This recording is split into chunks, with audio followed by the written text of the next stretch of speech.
Salut tout le monde, aujourd'hui on est à Atlanta et on est le 12 juillet, voilà il est à peu près 2h moins 20. J'ai pas filmé hier parce que j'ai fait que du trajet de... Hier j'étais où? J'étais à Nashville, c'est ça, avant-hier, hier. J'étais à Nashville, donc j'ai juste fait le trajet en bus et bon, des complications en bus. J'avais déjà réservé mon billet il y a quelques jours et quand je suis arrivé, on m'a donné mon billet, mais en fait il n'y avait plus de place dans le bus, donc on m'a décalé dans un autre bus. Donc je devais partir à midi, finalement je suis parti à 17h, donc je suis arrivé ici à minuit. Enfin bref, voilà. Donc du coup j'ai rien filmé. Aujourd'hui à Atlanta, il y a beaucoup de choses à faire. À Atlanta, on est en Géorgie, donc on a encore changé d'état et de fuseau horaire. On a avancé d'une heure. Donc il y a ici les bureaux de CNN. Donc CNN, grosse antenne journalistique des États-Unis. C'est eux qui ont inventé le 24-24, les 24 heures d'infos en continu. Voilà. Après, il y a Coca-Cola, l'usine de Coca-Cola qui est originaire d'Atlanta. Il y a le parc olympique, parce que du coup Atlanta a été ville olympique en 96. Il y a un gros aquarium, un zoo, il y a vraiment pas mal de choses à faire. Moi je suis ici 48 heures, donc on va voir ce qu'on va faire. Et les locaux de CNN, on peut les visiter et voir un peu comment travaille la rédaction. C'est possible aussi. Mais du coup moi ça m'intéresse pas forcément, on va aller regarder autre chose. Et donc juste à côté des locaux de CNN, qui se trouve là juste au bout de la rue là-bas, là il y a le grand parc olympique qu'ils ont réhabilité. Il y a vraiment pas mal de choses qu'ils ont gardé aussi. Donc on va aller faire un petit tour dedans.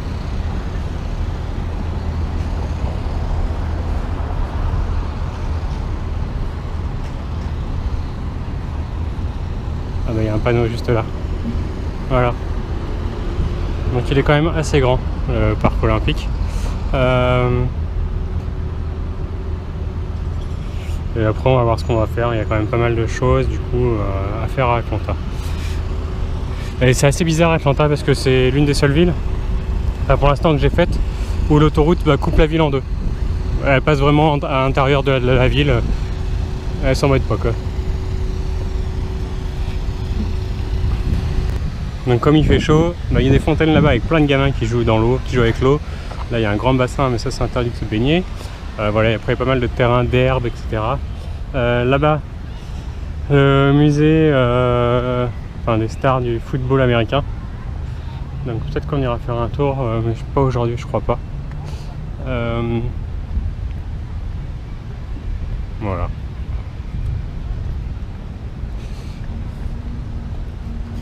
Voilà, je sais pas ce que c'est que ça.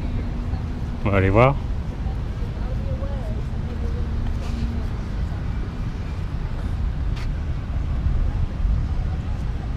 Ah bah c'est Pierre.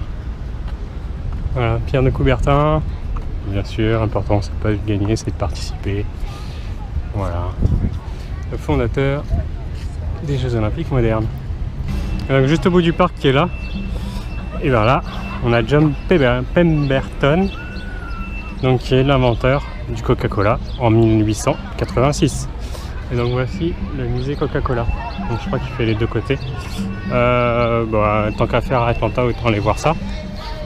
Donc on va aller regarder à l'intérieur et puis aussi profiter de la clim du musée. Ça y est, je suis rentré dans le musée Coca-Cola. Donc l'entrée coûte $17 hors taxe. Plus les taxes, ça fait un peu plus de $18, 50 je crois, un truc comme ça. Donc en fait on rentre dans une première salle où là on a quelques bouteilles de coca et en fait on nous offre une canette de coca, donc une comme ça. Alors on peut choisir ce qu'on veut. Moi j'ai pris à la stevia, il y a le coca normal, le coca light, le coca zéro ou le coca à la stevia, voilà, qui est encore moins sucré. Donc on va goûter ça et puis après on va continuer la visite du musée Coca-Cola. Ça y est, maintenant on a vu un petit film sur Coca-Cola, sur les émotions que ça apportait aux gens, etc. Le fait qu'ils partagent la vie avec tout le monde. Là on peut faire une photo avec Teddy Bear, avec l'ours. Là il y a le coffre-fort pour aller voir la recette du Coca-Cola dans le coffre-fort. On va peut-être aller faire ça. Après on peut aller se balader un peu partout. Et à la fin, il y a une grosse dégustation des différents Coca-Cola qu'on peut goûter à travers le monde. Voilà, donc là on est rentré dans le coffre-fort. Et en fait c'est un peu plus d'explications sur comment ça s'est passé, le début de Coca-Cola, comme quoi c'était voilà, un secret, le dosage etc. est pas connu. Il y a plein de choses qu'on apprend du coup. Depuis les débuts, donc les 1900, ça a commencé en 1890 je crois, enfin un truc comme ça, et au fur et à mesure de l'évolution. Donc contre-pièce, on peut être pris en photo ici, on peut regarder comment ils faisaient la préparation de Coca à l'époque, voilà, des fanions, des choses sur le Coca-Cola, pas mal de choses. Voilà, bon le coffre-fort c'est pas terrible, il n'y a rien, on n'apprend rien du tout, franchement c'est pas terrible. Là c'est déjà un peu mieux. Voilà, un vieux camion Coca-Cola.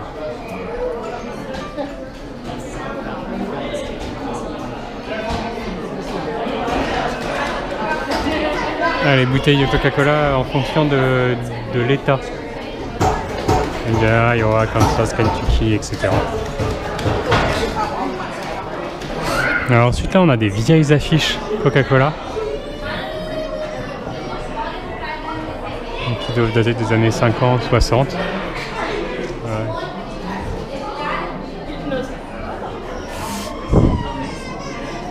Après on a tous les distributeurs Coca-Cola qu'on peut trouver.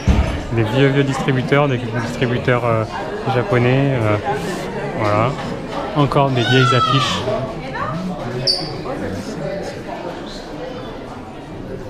Il y a beaucoup de monde.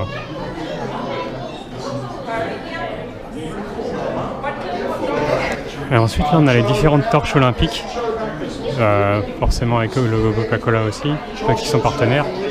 Celle de Rio elle est pas mal. Voilà, celle de Atlanta en 96 ici. Sydney en 2000. Nagano. Et le Hammer en bois. Et Sochi.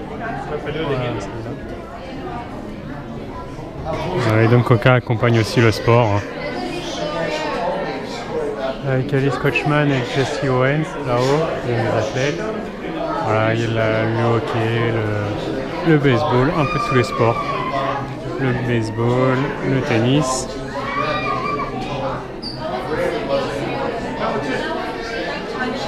Le foot, hein, bien sûr. Le cricket. Il y a un peu de tout. Ensuite ici on a tout ce que fait Coca-Cola. Donc ils font aussi de l'eau, Dasani c'est de l'eau. Voilà, Powerade, Fanta, etc. Minute Maid. Ils ont plein de marques. Donc là on a toutes les bouteilles qu'on peut voir. Ah, LNP, c'est une marque australienne. Qu'on a goûté en Australie, c'est de la limonade au citron. Voilà, Coca forcément. Il y en a beaucoup. Donc ensuite là on est parti dans une autre pièce. On voit comment sont faits, comment sont remplies les bouteilles de Coca-Cola. Donc au début là il les nettoie avec de l'eau forcément. Avant de les remplir. Donc là c'est pour les bouteilles en verre. Ouais, et en plastique. Non c'est du verre ça. Ouais.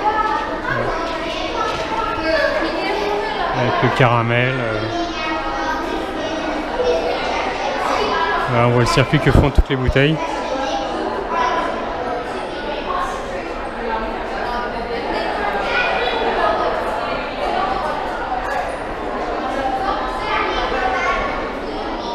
Jusqu'à l'encapsulation.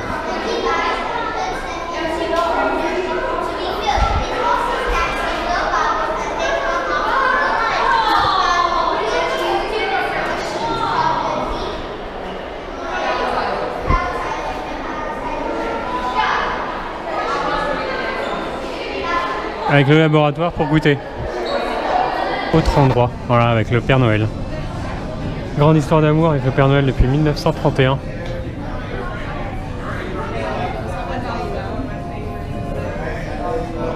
Alors on peut même être pris en photo dans le salon du Coca-Cola.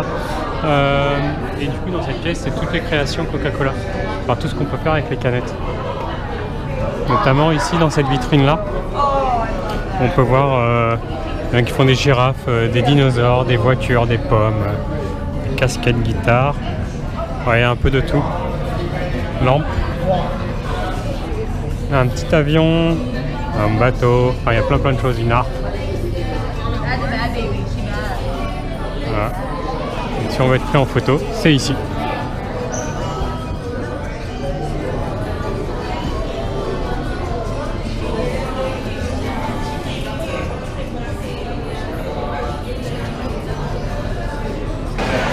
Et là c'est la dernière pièce où en fait chaque antenne, voilà, des spots différents pour goûter tous les coca du monde. Là c'est le coca qui sont en Afrique, là en Europe, aux États-Unis, Amérique du Nord, Amérique latine, l'Asie. Voilà, donc on va goûter ça maintenant. Bon ça y est, du coup j'ai fait le tour, j'ai un peu tout goûté. Le pire pour moi c'est celui-là. C'est le pire de Beverly, c'est vraiment pas bon. C'est vraiment dégueulasse. Je sais pas. Et a priori, ils prennent ça, d'après ce que nous a dit les Américains, qui travaillent avec le coca ici. Ils prennent ça entre l'entrée et le plat pour se nettoyer le palais. Voilà. Et le meilleur, et ben c'est celui-là. C'est le Fanta melon de la Thaïlande. Voilà. Par contre c'est très vert, c'est très chimique, mais c'est très bon. Moi j'adore celui-là. Donc là c'est tout ce que les compagnies croient à Coca-Cola dans le monde. Et après bien sûr on a ici que le Coca-Cola. Donc Coca Zéro, Coca normal, Coca cerise, vanille, Coca cherry, donc cerise zéro, Coca light, enfin Coca à la stevia, etc. Sinon on l'a aussi ici. Et puis là il y a des applications pour partager, etc. Voilà, goûter tout ce qu'on veut comme Fanta, comme il y a vraiment de tout. Là on peut tout goûter et tout est en libre service. Bon par contre par terre ça colle énormément. Là il est 5h moins 10, je suis enfin sorti du musée Coca-Cola. Bon on n'entend pas forcément grand chose.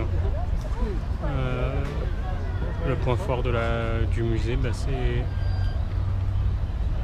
c'est le fait qu'on puisse goûter à la fin tous les différents produits de la marque Coca-Cola à travers le monde. Voilà, donc ça a compris une bonne partie de l'après-midi. Maintenant, 5h moins 10, les musées commencent à être fermés, les choses comme ça commencent à être fermées. Je sais pas trop ce que je vais faire, je vais peut-être faire un tour dans la ville. Et puis, rentrer pas trop tard, franchement je sais pas. On va voir, je vais me balader je pense. Mais il fait encore très chaud. Bon là je suis sorti un petit peu du centre-ville pour vous montrer comment c'est. Voilà donc à quoi ressemble la ville d'Atlanta. Avec forcément, comme je disais tout à l'heure, l'autoroute qui traverse en plein milieu de la ville. Donc Atlanta avec ses gros buildings. Donc ça c'est vraiment le centre-ville, ce qu'ils appellent ici downtown. Et ça continue bien sûr de l'autre côté. Voilà, ça aussi c'est toujours Atlanta. Donc c'est juste pour avoir une image, je vous montre un petit peu la ville de l'extérieur. Et là il est 6h, donc on va retourner un petit peu dans le centre pour se balader. Après le centre, que j'ai dit tout à l'heure, franchement il n'y a pas grand chose, il n'y a pas beaucoup de boutiques, ou alors j'ai pas tout vu. C'est plus le quartier où il y a pas mal de musées, il y a pas mal de l'aquarium, ouais, tous les musées, le parc olympique, etc. De tout ce que j'ai vu pour l'instant. Mais pas beaucoup de magasins, à part des gros buildings comme si c'était des centres financiers. Donc là on va retourner dans le centre, on va continuer à fouiller un petit peu. Et puis comme d'habitude, si je trouve des trucs intéressants, je le filmerai. Et là je suis arrivé ici, donc ça s'appelle le Varsity. C'est l'un des plus grands, alors pas celui-là, mais en fait ça c'est un drive-in. Donc les gens ils viennent se garer là, ils commandent. Et du coup après les gens là ils viennent chercher leur commande. Et c'est un drive-in, c'est un très vieux drive-in qui date des années 30, fin des années 20 je crois. Voilà, et c'est apparemment une institution. Bon après c'est de la vente à emporter, c'est des burgers, des hot dogs, des choses comme ça. Voilà, donc là on a le prix. Ben, je pense qu'on va aller goûter ça un petit peu. Je pense qu'on va faire ça. Parce que là il est 7h, bientôt l'heure de manger. En plus j'ai pas mangé ce matin aujourd'hui, donc là j'ai commencé à avoir faim. Donc on va aller goûter tout ça. Bon ça y est, je suis sorti donc du fast food, je sais même plus comment il s'appelle. C'est The Varsity. Voilà. Bah franchement c'est pas terrible. C'est vraiment pas terrible. La seule chose qui est bonne là-bas c'est leur thé glacé. Qu'ils font eux-mêmes je crois. Enfin, c'est quelque chose de nouveau. Et il est vraiment très bon. Voilà, donc un conseil, si vous voulez y aller, allez-y pour le thé glacé. Pour les hot dogs ou le hamburger façon chili, bah, c'est pas exceptionnel quoi.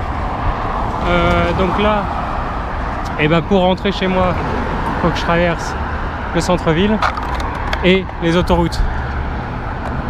Voilà.